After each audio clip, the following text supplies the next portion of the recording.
Hello viewers, this is Ravinder Dahiya, motivational speaker, educational counsellor and founder of Shiva counsellors.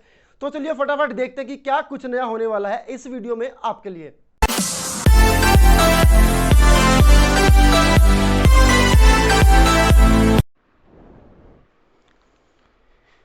So viewers, आज हम पढ़ेंगे।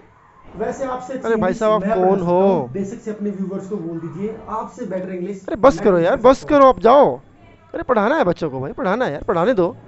देखो बच्चे वेट कर रहे हैं, प्लीज सच में व्यूवर्स अब जाओ क्लास छोड़ करके। अरे मैं कह रहा हूँ महाराज, आप जाइए please.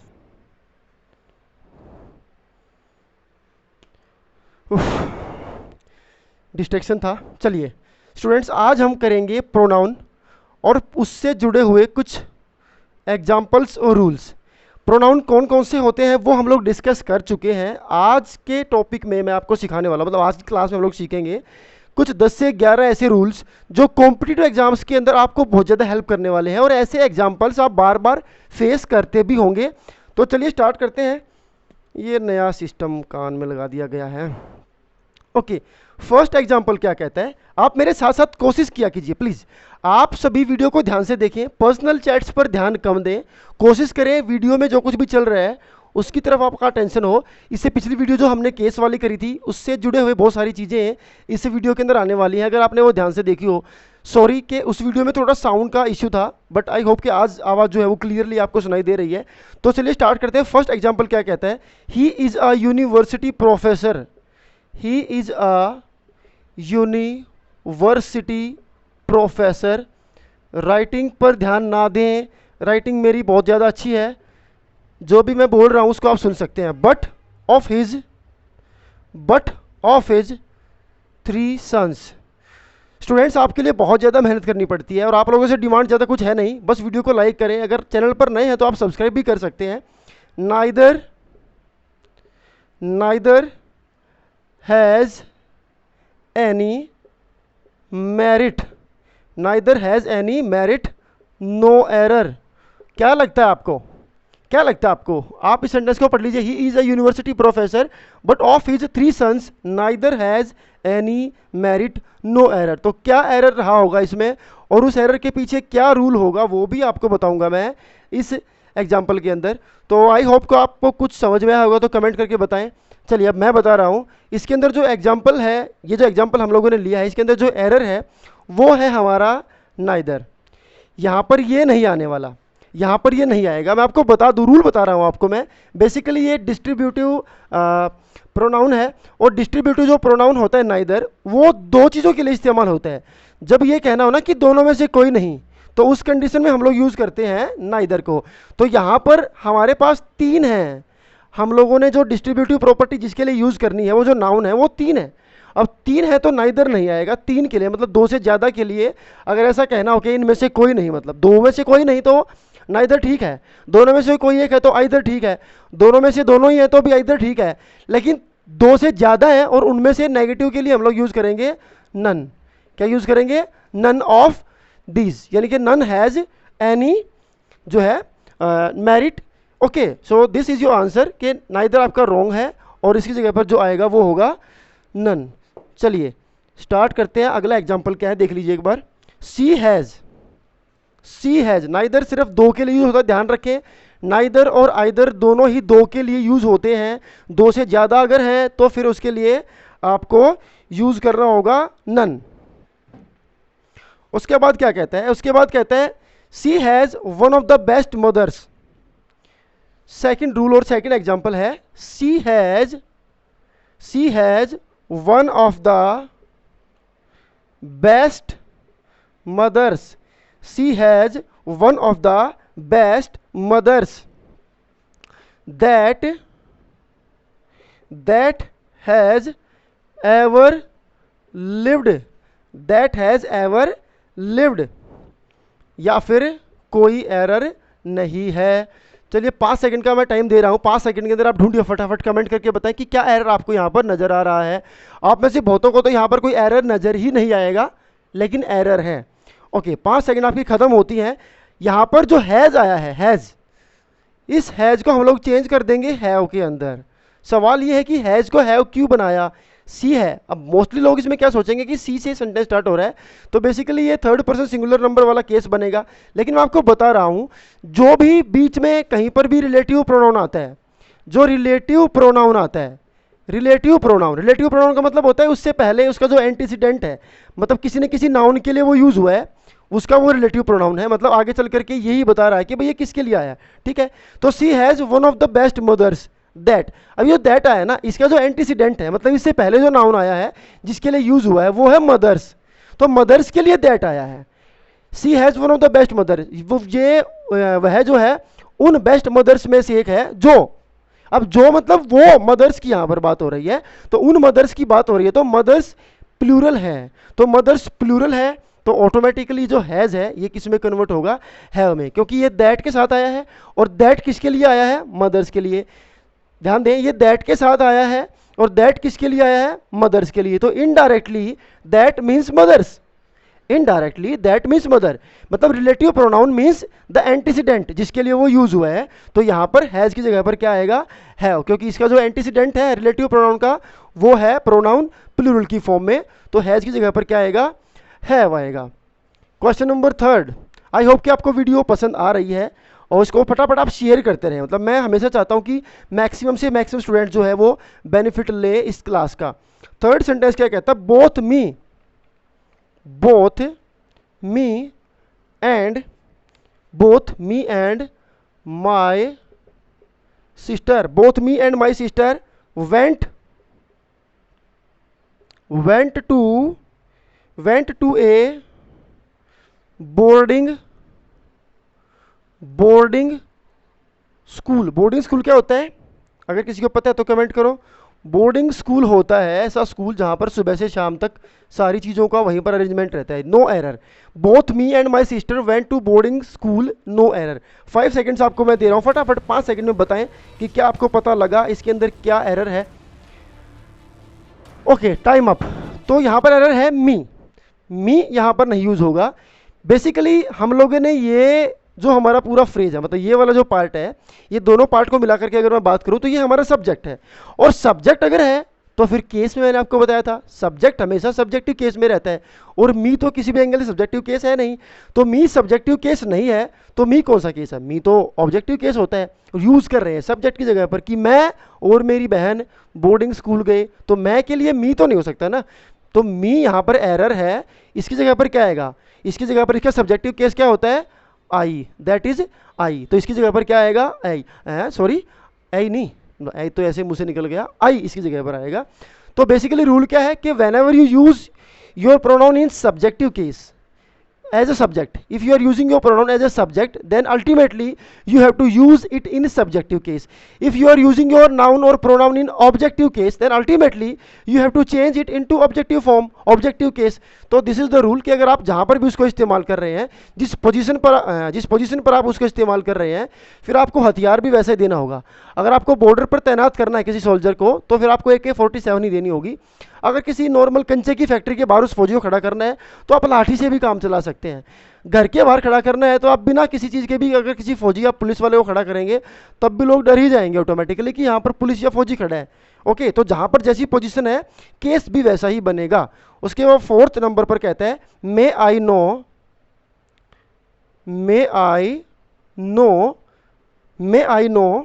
To who I am speaking,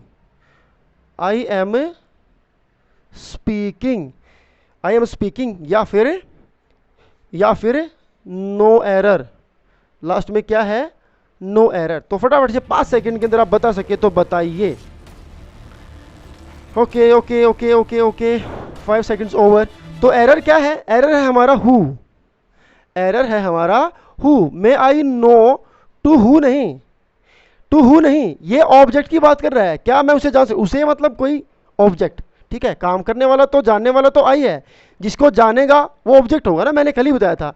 subject एक काम करता है, काम का इंप्रेशन जिसके ऊपर पड़ता है वो ऑब्जेक्ट होता है, ठीक है। तो ऑब्जेक्ट होता है मतलब कोई तीसरा आदमी है यहाँ पर, मनोहर सनोहर कोई भी आदमी हो सकता है, आज मोहन सोहन यूज नहीं करेंगे, मनोहर है कोई तीसरा इंसान मान लीजिए।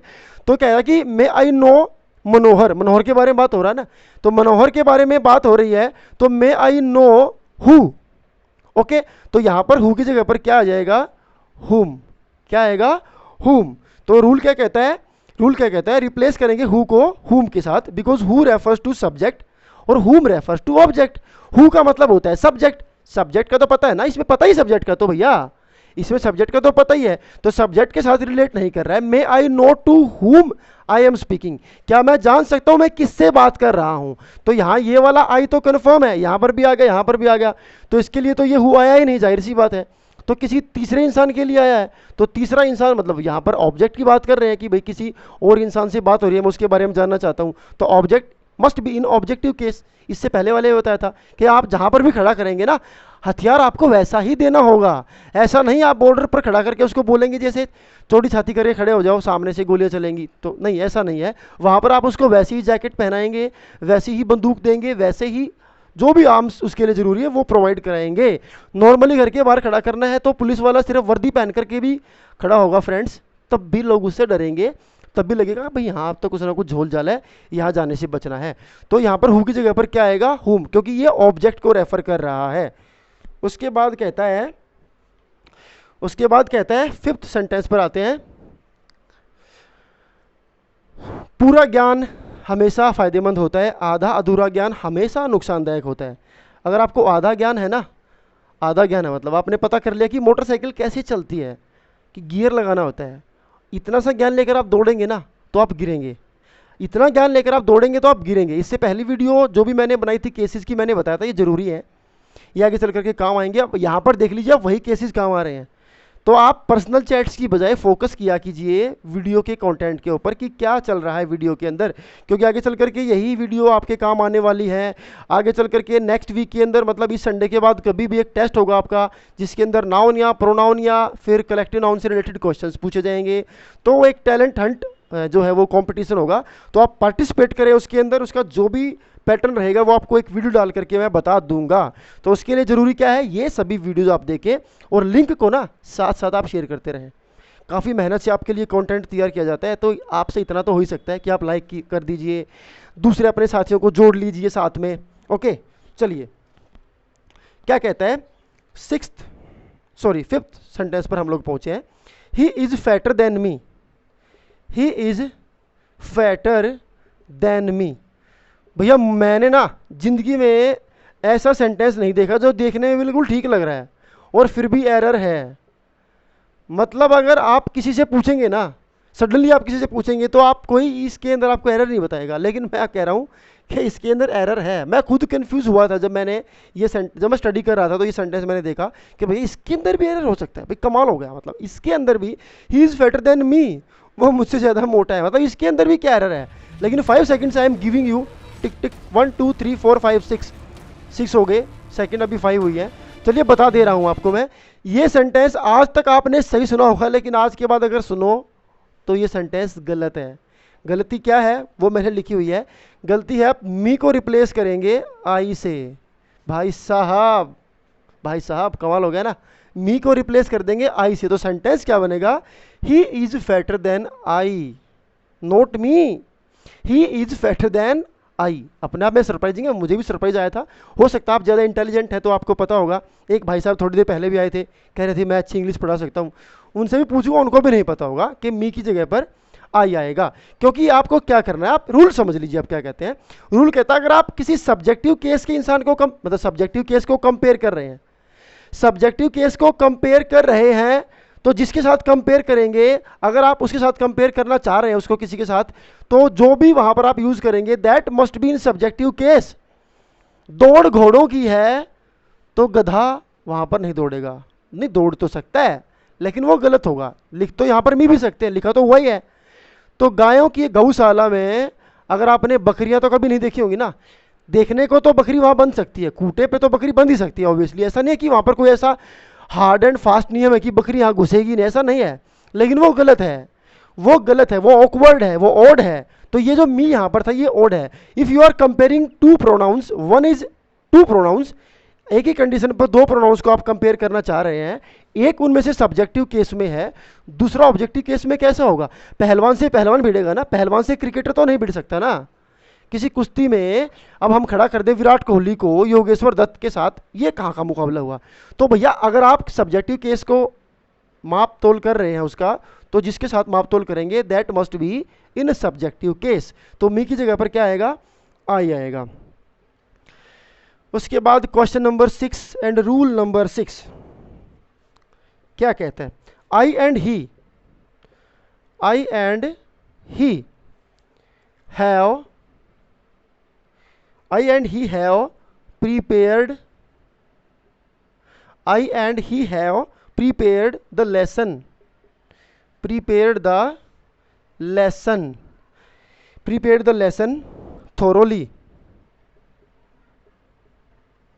thoroughly क्या होता है? किसी को पता है thoroughly का मतलब क्या होता है?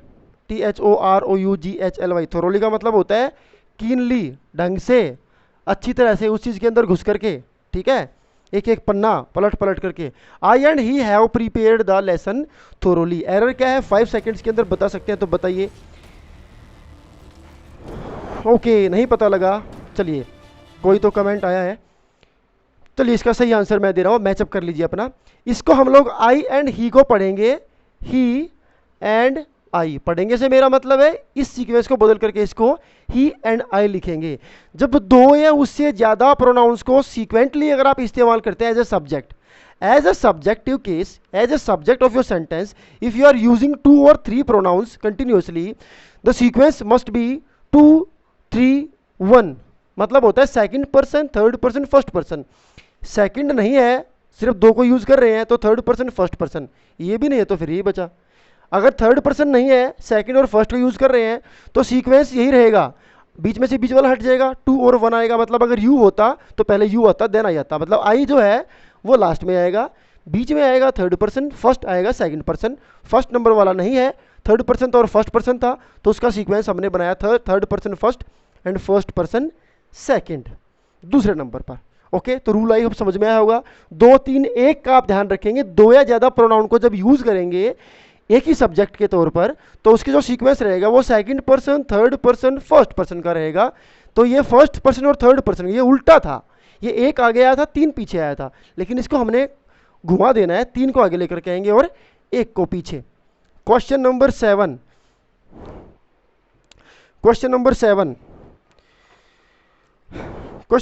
क्या कहता है? सुन लीजिए। The boy who studies hard, the boy who studies hard, the boy who studies hard, he will pass, the boy who studies hard, he will pass with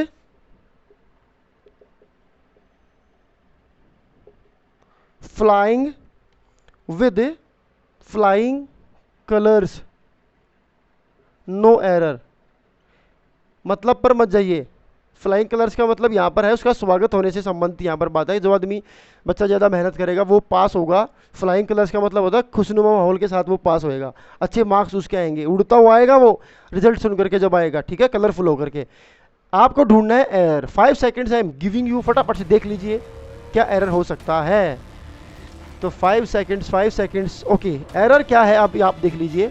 यहाँ से कोई एक चीज रिमूव हो जाएगी, आइडिया लगाइए आप, कोई एक चीज को हटा ही देंगे, मतलब रिप्लेस नहीं करेंगे, हटा ही देंगे। तो वो चीज है ही। क्या है? ही। अगर किसी के दिमाग की घंटी बजी हो तो मैंने आपको सिखाया था कि हु जो है वो रिलेटिव प्रोनाउन होता है, मतलब उससे पहले जो नाउन आया है वो उसको डिनोट करता है, उससे पहले उसका एंटीसीडेंट रहता है, उसके लिए उस रिलेटिव को यूज करते हैं। रिलेटिव के बाद उसके बारे में जो बाकी का सेंटेंस है उसको बोल देते हैं। मतलब बार बार द बॉय को ना बोलना पड़े, the boy studies hard, the boy will pass. हम ये कहना चाह रहे हैं कि जो बच्चा पढ़ेगा वो पास होगा, मतलब द बॉय पढ़ेगा और द बॉय ही पास होगा। अब यहाँ पर उन्होंने क्या किया, इस नाउन के लिए, द बॉय नाम के नाउन के लिए रिलेटिव प्रोनाउन भी यूज कर दिया, देन पर्सनल प्रोनाउन भी यूज कर दिया। एक ही इंसान के लिए जब आपने ऑलरेडी एक प्रोनाउन यूज कर दिया है तो उसी सेंटेंस में उसके लिए दूसरा प्रोनाउन, वो भी उसी केस में, who is in subjective case, क्योंकि सब्जेक्ट को डिनोट कर रहा है, सब्जेक्टिव केस है। ही भी सब्जेक्टिव केस है क्योंकि इसी सब्जेक्ट के लिए आया है, तो यहाँ से इस ही को हम लोग रिमूव कर देंगे और सेंटेंस क्या बनेगा, the boy who studies hard will pass, ये बनेगा सेंटेंस। तो ही को यहाँ से रिमूव कर देंगे। ध्यान रखें, एक ही सेंटेंस में एक ही नाउन के लिए एक ही केस के दो दो प्रोनाउन को यूज नहीं करेंगे। एक मयान में दो तलवार नहीं रहेंगी। मयान एक है तो तलवार भी एक ही है। नाउन एक है तो उसके लिए जो प्रोनाउन आएगा उस वक्त के लिए, उस सेंटेंस में, उस कंडीशन में, उस माहौल में वो भी एक ही आएगा। रिलेटिव लगा लीजिए। अगर आपने रिलेटिव यूज कर दिया already, then no need to use personal pronoun for this kind of noun. So यहां पर ही को हमने क्या कर दिया, रिमूव कर दिया। चलिए अगला क्वेश्चन क्या कहता है, 8th क्वेश्चन क्या कहता है, my uncle forced my friend, my uncle forced my friend and I, forced my uncle forced my friend and I to stay back, to stay back. घंटी कुछ बजी किसी की दिमाग की, फटाफट कमेंट करके बताओ किसकी घंटी बजी है दिमाग की, कि इसके अंदर क्या एरर हो सकता है। 5 seconds I am giving you friends. My uncle forced my friend and I to stay back. Over, 5 seconds over हो चुके हैं। ज़्यादा टाइम होता नहीं 5 सेकेंड्स का, 1 घंटा नहीं होता, 5 सेकेंड होती है। 1 2 3 4 5 होगी 5 सेकेंड्स। माई अंकल ने काम किया, फोर्स करने का काम किया, मतलब दैट इज सब्जेक्ट, ये आपकी वर्ब रही। वर्ब का असर जिसके ऊपर पड़ेगा, मतलब मान लीजिए सुमन ने थप्पड़ मारा, मोहन दिमाग में आ रहा था, मतलब मोहन सोना भी हम यूज़ नहीं कर रहे, वरना केस वाले चैप्टर बता चुका हूँ। किसी ने किसी कोई ना कोई मोहन आकर के कमेंट करेगा जी मेरा नाम यूज़ नहीं करना है। तो सुमन ने थप्पड़ मारा, सुमन काम करने वाली, थप्पड़ मारने का काम किया, जिसको थप्पड़ लगा वो क्या हुआ, ऑब्जेक्ट। सिंपल सी डेफिनेशन है। सब्जेक्ट भैया काम करता है, काम का असर जिसके ऊपर जाकर के पड़ेगा वो होगा आपका ऑब्जेक्ट। तो मेरे अंकल ने फोर्स किया, फोर्स किसको किया, जिसके ऊपर असर पड़ा वो थे दो लोग, माई friend and I. My friend तो ऑलरेडी ऑब्जेक्ट की फॉर्म में है, इस माई को मत देखिए, ये मत देखिए कि ये पॉजेसिव है ना, ये माई फ्रेंड कंप्लीटली दोनों मिलकर के ऑब्जेक्ट बनता है, ये ऑब्जेक्ट बनता है, ठीक है, माई फ्रेंड एंड आई। अब आई तो सब्जेक्ट हो गया ना, आई तो आपका सब्जेक्ट ही होता है, लेकिन जिसके ऊपर काम का असर पड़ता है वो तो ऑब्जेक्ट होता है, लेकिन आई शो करता है सब्जेक्टिव केस को। तो आई को हम लोग किस में चेंज कर देंगे, मी में। किस में चेंज कर देंगे, मी में। तो माई uncle forced my friend and me, because यहां पर आपको ऑब्जेक्ट यूज करना है, तो जैसी पोजीशन वैसा ही माहौल बनाया जाएगा और वैसे ही केस का यूज भी किया जाएगा। तो आई को किस में चेंज कर देंगे, मी में चेंज कर देंगे, क्योंकि यहां पर हमें जरूरत किसकी है, ऑब्जेक्ट की जरूरत है। आई होप के समझ में आया होगा। आई को हमने मी क्यों बनाया, क्योंकि हमें जरूरत थी ऑब्जेक्ट की, और ऑब्जेक्ट के लिए आई नहीं होता, आई का ऑब्जेक्टिव होता है मी। Question number 9। वैसे तो 10 रूल्स मुझे डिस्कस करने थे, लेकिन सगुन आज हम पूरा करेंगे, 11 जो है हम लोग करेंगे, और 11th जो क्वेश्चन रहेगा वो मैं आपके लिए छोड़ के जाऊंगा, उसका जवाब आपको देना है कमेंट करके। One should respect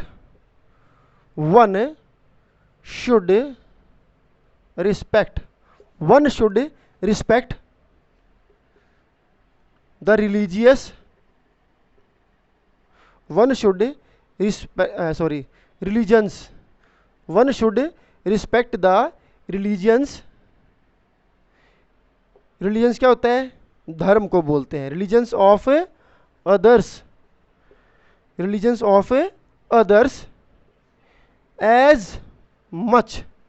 as much as his own, या फिर कोई एरर नहीं है। One should respect the religions of others as much as his own. तो यहां पर एरर क्या है, 5 सेकेंड्स, टिक टिक 1 2 3 4 5। चलिए मैं बता रहा हूं, हिज, ये आपका एरर है, हिज। अभी आपने जो नाउन प्रोनाउन जो यूज किया है इस सेंटेंस में एज योर सब्जेक्ट, वो था वन। वन एक इंडेफिनेट प्रोनाउन है, मैं आपको बता चुका हूं। जहां पर आपको किसी की आइडेंटिटी नहीं पता होती है वो आपका इंडेफिनेट प्रोनाउन रहता है, समबडी, समवन, वन ऑल्सो उसके अंदर इंक्लूड है।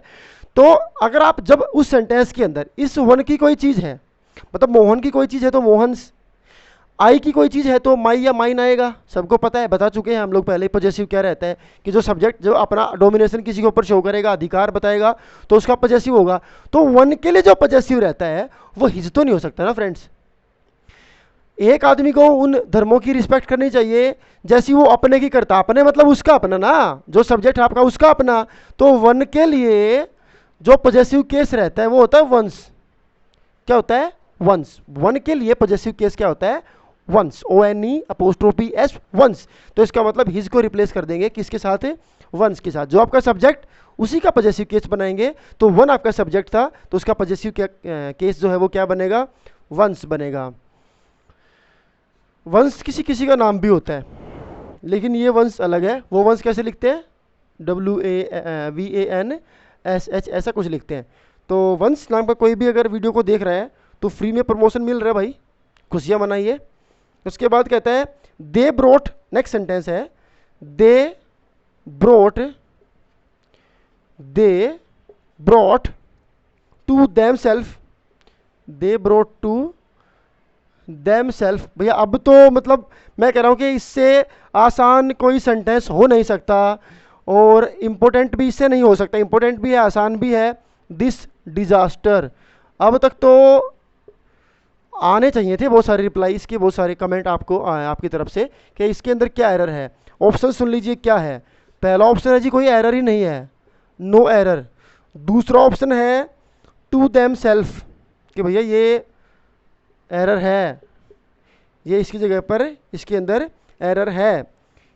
ठीक जवाब के लिए ऑप्शन नहीं है फ्रेंड, ये इनमें से आपको कोई ठीक पिक नहीं करना कि ये वाला इसकी जगह पे आएगा ना। हम एरर ढूंढ रहे हैं, सही तो क्या होगा मैं बताऊंगा ना आपको, ताकि आपको समझ में आए और वैसे सेंटेंसेस आप फ्यूचर में कर पाएं।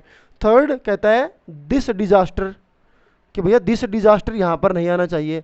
इन चारों ऑप्शंस में से कोई एक ऑप्शन तो ऐसी है जिसके बारे में आप कहेंगे जी वो यहाँ नहीं होना चाहिए था, उसकी जगह पे कुछ और होना चाहिए था। दे ब्रोट, भैया दे ब्रोट एग्जैक्ट ओके है, यहाँ पर होना ही चाहिए था। दिस डिजास्टर होना ही चाहिए था। तो नो एरर, तो मतलब एरर तो है ही है इसमें, मैं बता रहा हूँ आपको, हिंट दे रहा हूँ। तो एरर क्या बचा? एरर बचा to them self. To them self यहाँ पर नहीं होना चाहिए था। टू देम सेल्फ की जगह पर क्या होना चाहिए था? Yes, them selves. क्या होना चाहिए था? Them selves. देम सेल्व्स होना चाहिए था, क्योंकि प्लूरल के लिए मैंने बताया था कि सेल्फ, सिंगुलर के लिए सेल्फ लगता है अगर आप किसी का बना रहे हैं एम्फेटिक या फिर रिफ्लेक्सिव प्रोनाउन तो सेल्फ लगता है। प्लूरल्स का बना रहे हैं तो लगेगा सेल्व्स। तो दे का क्या बनेगा? Them selves. लास्ट क्वेश्चन सगुन वाला क्वेश्चन है, ये आपको खुद सोल्व करना है और वीडियो एंड होने से पहले इसका जवाब आपको कमेंट करके बता देना है, वरना कमेंट करके फिर मैं भी बताऊंगा इसका जवाब क्या रहेगा। लास्ट कमेंट मैं जरूर करके बताऊंगा आपको इसका क्या रिप्लाई रहेगा, मतलब क्या इसका सोल्यूशन रहेगा। सेंटेंस क्या कहता है? Science and technology, science and technology, science and technology and their fallouts do not, समय हो चुका है लगभग 2:30 के आसपास। Do not complete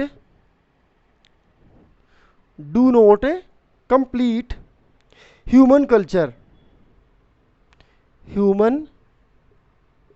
culture, blah blah blah, लिखते रहो।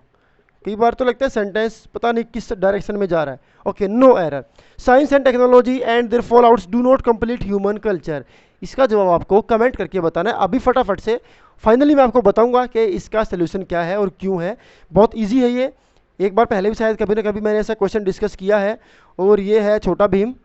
तो छोटे भीम की तरफ से आपको गुड नाइट, और आप आई होप कि आप सभी घर पे अच्छे हैं, अच्छी तैयारी आप कर रहे हैं, हमारी वीडियोज़ को पसंद कर रहे हैं और उनसे कुछ सीख रहे हैं। तो ये वाला क्वेश्चन आप नोट कर लीजिए, इसका जवाब आप फटाफट दे दीजिए।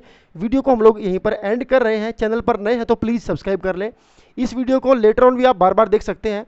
अपने फ्रेंड्स के साथ इस वीडियो को शेयर करें, लिंक को मैक्सिमम शेयर करें, सो दैट उनको भी ये बेनिफिट्स मिल सके, ये ग्रांटिंग उनको मिल सके कि भैया पढ़ाई चल रही है, फ्री ऑफ कॉस्ट चल रही है, जाइए और लूट लीजिए। मतलब पैसे तो नहीं है, लेकिन पढ़ाई का मज़ा आप ले सकते हैं। पढ़ाई को लूट सकते हैं, जितना जी करे आप इस खजाने को लूट सकते हैं, क्योंकि ये फ्री ऑफ कॉस्ट है और ज्ञान है। ज्ञान को, इस खजाने को मैं लुटा रहा हूँ दोनों हाथों से। आप पढ़िए पढ़िए, कितना भी पढ़िए। जो भी आपकी क्वेरीज हैं कमेंट करके बता सकते हैं, जो भी आपके इश्यूज़ हैं, कैसी वीडियोज़ आपको चाहिए, करियर काउंसलिंग से रिलेटेड आपको किन टॉपिक्स पे वीडियो चाहिए, आप सब चीज़ें कमेंट करके बता सकते हैं कि ज़रूर हम लोग कोशिश करेंगे कि वैसी वीडियो आपके लिए लेकर के आ सके। अदरवाइज़ कॉम्पिटिटिव एग्जाम्स की तैयारी इंग्लिश की एटलीस्ट तो हम आपको करा ही रहे हैं। Thank you and bye bye.